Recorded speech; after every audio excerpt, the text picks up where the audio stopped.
We are good to go. Got you framed up here. You don't have to say or spell your first and last name.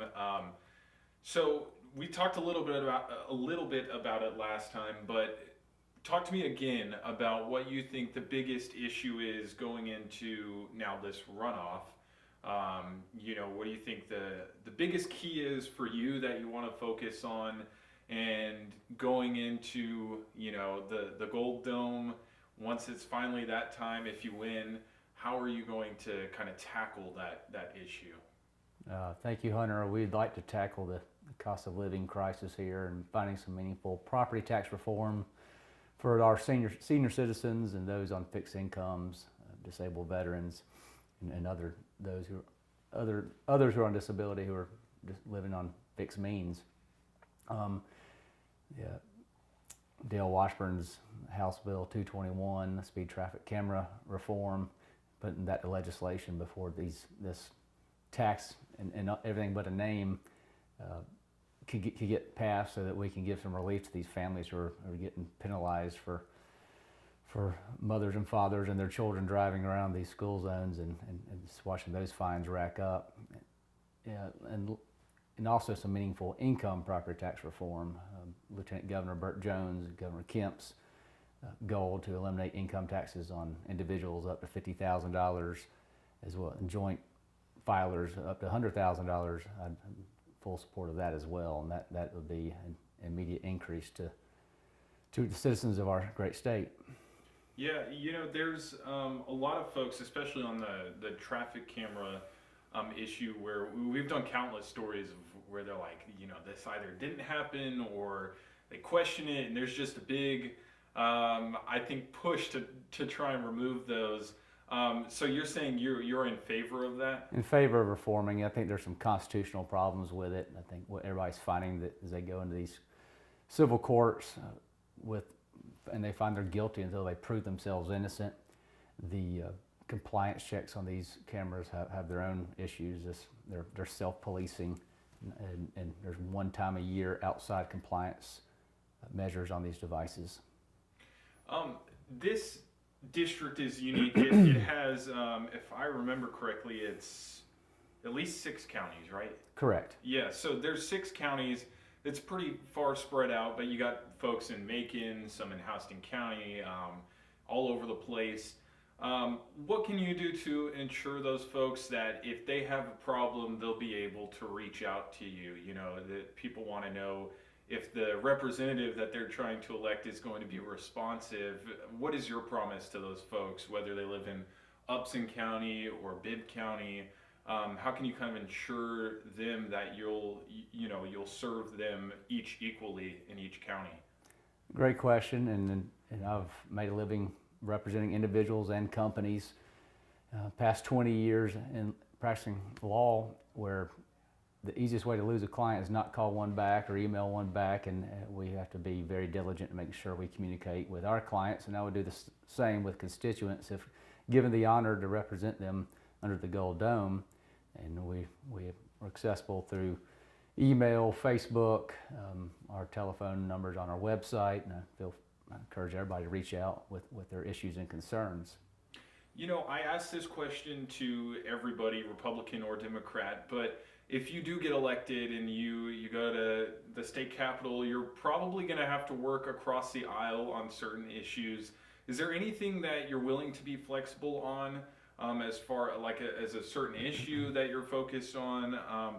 Are you willing to reach across the aisle to work with the other party on certain topics, or are you focused solely on kind of the Republican side of things? What's the lengths to which you would go to reach across the aisle?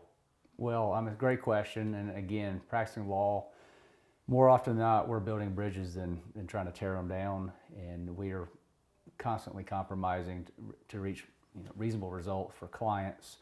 And after all, God loves the peacemakers, and that speed traffic camera bill that Representative Dale Washburn is pushing, I believe it's a bipartisan issue that both parties can reach across the aisle on to find reasonable solutions, which would be through local referendums to let these voters decide whether there's a compelling public safety need to have traffic cameras in these school zones. And the people in our community in the bottom income brackets are the ones paying the highest tax, if you will, on these fines. It affects their incomes worse than it does of those in the upper incomes. So that's one example. Turnout in these special elections and runoffs are generally pretty low. Although I will say there was a pretty decent turnout for the special election, more than what I thought we were going to see.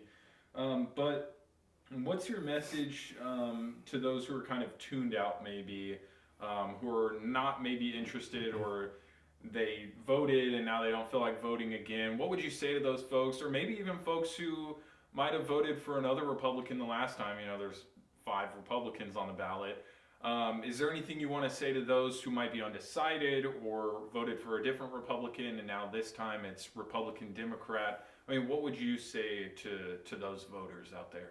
Well, first and foremost, be involved. And it's a civic duty to go vote and express your voice and opinion on who should be your leaders at any elected position.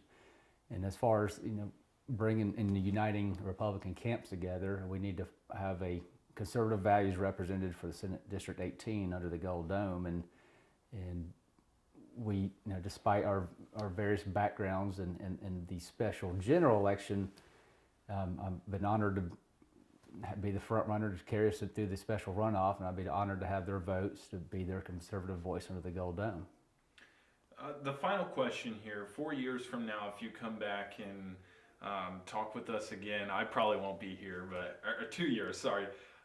If you talk with one of us, I still probably won't be here in 2 years. My contract is up soon. But what are what's a measurable thing that you're hoping to point to and say, hey, this is something that I did, something that you're proud to champion? If you could set a goal, what would that one thing be for you? Meaningful property tax reform, to where property owners who are getting squeezed out of homes and farms can look at the legislation and A, understand it, and B, say, hey, that's fair. I can live with that. And secondly, just moving the needle on some of the frivolous lawsuits out there. We'd like to truly criminalize case running. It is a misdemeanor presently. We'd like to turn it into a felony. Case running is the unethical and illegal act where unethical attorneys out there paying off and corrupting government officials to pass along information, names, numbers, accident reports. And it's a vile practice, but it occurs, and we need to weed out those bad apples to make sure it does not occur. Well, I appreciate you for giving me the time. Is there anything else I should have asked you, or anything you want to add? You can ask about the date this election falls on, which is President's Day weekend, which I know of 6 schools. I know 6 schools around here have the entire week off. Yeah, yeah. Well, we need to probably encourage people to vote early.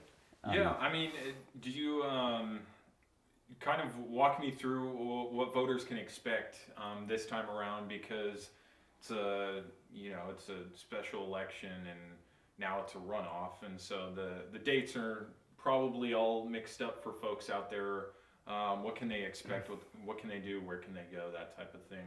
Well, the special election will be held on February 17th, the day after President's Day, and I know of many schools within Senate District 18 that are out for the day of the election or the whole week altogether. So there's a lot of parents out there who need to make plans accordingly to vote early before they go on their winter break, and to make sure they have the right representative representing their values under the Gold Dome. And they're out of school for, I guess it's like their winter break sort of thing, right before spring break later on. Yes. Do they get a spring break if they get winter break? They get both. Okay. Yeah. It's different from where I went to school back in Texas. Yeah, so. we didn't get the whole week off either. But Yeah. I mean, there's every single private school and ACE. Yeah. The county schools, I know, they're off at least that Tuesday, Wednesday. Yeah. Ups and Lee's out the whole week. Yeah. Crawford County's the only one that's out election day, maybe that Wednesday too. But it's there's going to be we're going to make a lot of some strong plans to vote early. Yeah. Well, I appreciate. I need to say when early voting is. Huh? Early voting is December. Sorry, not December. Early voting is February 9th to Yes. February 13th, the week Yes. prior to And the aren't February they- 17th election day. Was it you were telling me about they're thinking about adding a? Is that you who told me that, or was that? They had somebody looked into. They want to get permission from the Secretary of State to Yeah, do early to- voting either on the 14th or the Which would be a Saturday, right? 11th. Yes, a Saturday. Okay. Yeah. Well, As far as I know, let's see. it has not been approved, but that Yeah. it's 9th through 13th as far as we know. Okay. Well, awesome. Well, I appreciate it. Thank you for doing this. I